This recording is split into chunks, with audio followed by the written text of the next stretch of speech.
નમસ્કાર, આપ જોઈ રહ્યા છો નેશન પ્લસ ન્યૂઝ. હું છું આપની સાથે હેતલ ભગત.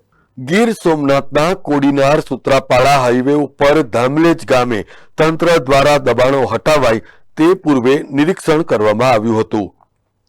ગીર સોમનાથના કોડીનાર સુત્રાપાડા હાઈવે ઉપર ધામલેજ ગામ આવેલ છે અને સુત્રાપાડા તાલુકાના ધામલેજ ગામે હાઈવેની બંને બાજુ મેગા ડિમોલિશન હાથ ધરાનાર છે, જેને લઈને અધિક કલેક્ટર, ડેપ્યુટી ડીડીઓ, મામલતદાર સહિત તંત્રની ટીમનો મોટો કાફલો જઈ પહોંચ્યો હતો, જેમાં તંત્ર દ્વારા દબાણો હટાવાય તે પહેલા સ્થળ નિરીક્ષણ કરવામાં આવ્યું હતું.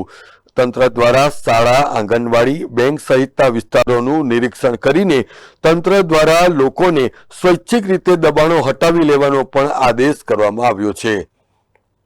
Mahesh Dodiya, nation plus news, Gir Somnath. સમાચારોનો સતત અપડેટ મેળવવા માટે અમારી નેશન પ્લસ ન્યૂઝની યુટ્યુબ ચેનલને સબસ્ક્રાઇબ કરો, બેલ આઇકન દબાવો અને જોડાયેલા રહો ફેસબુક, ઇન્સ્ટાગ્રામ અને ટ્વિટર પર.